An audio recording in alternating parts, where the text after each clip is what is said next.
Presiden ke-7 Republik Indonesia Joko Widodo merespons Roy Suryo CS yang kini mempersoalkan ijazah putranya yang juga Wakil Presiden Gibran Rakabuming. Menurut Jokowi, isu soal ijazah keluarganya terus dipersoalkan selama bertahun-tahun sehingga dia yakin ada pihak yang membackingi. Menurut Jokowi, tak mungkin soal ijazah dipersoalkan bertahun-tahun tanpa ada dukungan dari pihak-pihak yang kuat. Namun Jokowi tegaskan bakal mengikuti proses hukum soal ijazah termasuk terkait putranya Wakil Presiden Gibran. Wapres Gibran Rakabuming digugat secara perdata oleh Subang Palal atas dugaan penggunaan ijazah SMA tidak sah saat mendaftar Pilpres.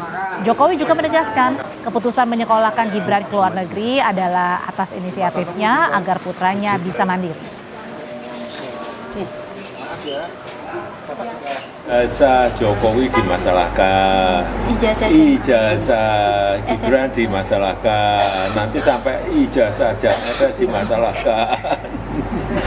Ya tapi apapun ikuti proses hukum yang ada, ya kita semuanya kita layani. Kalau melihat ijazah yang selalu dipermasalahkan ini, apakah juga masih ada orang besar yang ingin ada orang besar masih ada kaitannya sama? Ya ini kan tidak hanya sehari dua hari, sudah 4 tahun yang lalu sudah ada itu. Ya, kalau yang nafasnya panjang itu kalau nggak ada yang membackup kan nggak mungkin.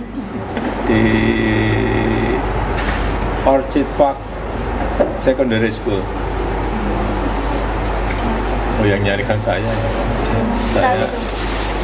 ngerti lah. Kenapa Pak dulu kok memilih Mas Gibran untuk sekolah di luar negeri Pak? SMA di luar negeri kenapa? Biar mandiri itu aja.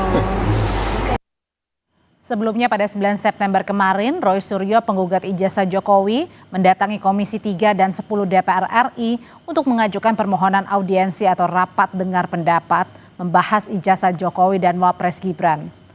Roy Suryo CS telah menyerahkan surat ke gedung DPR RI untuk mengajukan permohonan audiensi atau rapat dengar pendapat umum terkait polemik ijazah.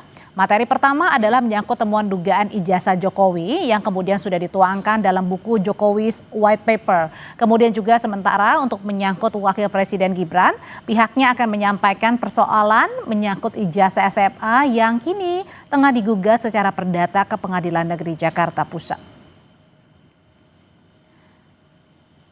Menyerahkan surat ya, tapi secara lesan ya, dan ini kami serahkan surat secara fisiknya, permintaan untuk melakukan audiensi ya, atau bahkan mungkin nanti kalau bisa RDP ya gitu, rapat dengar pendapat tentang temuan-temuan soal pendidikan dan soal hukum yang itu menyangkut dua orang, yaitu menyangkut mantan presiden atau presiden ke-7 yang kami terbitkan dalam sebuah buku namanya Jokowi's White Paper, dan persoalan yang barusan mengemuka yang kemarin sudah ada sidang perdatanya dimulai pertama yang digugat oleh Pak Subhan di Pengadilan Negeri Jakarta Pusat tentang Wakil Presiden kita Gibran Rakabuming Raka, dan itu karena keterkaitannya dengan Komisi Pendidikan, Komisi 10 dan juga keterkaitannya dengan Komisi 3, maka hari ini kami datang untuk menyerahkan surat fisiknya secara langsung karena diperlukan surat fisiknya.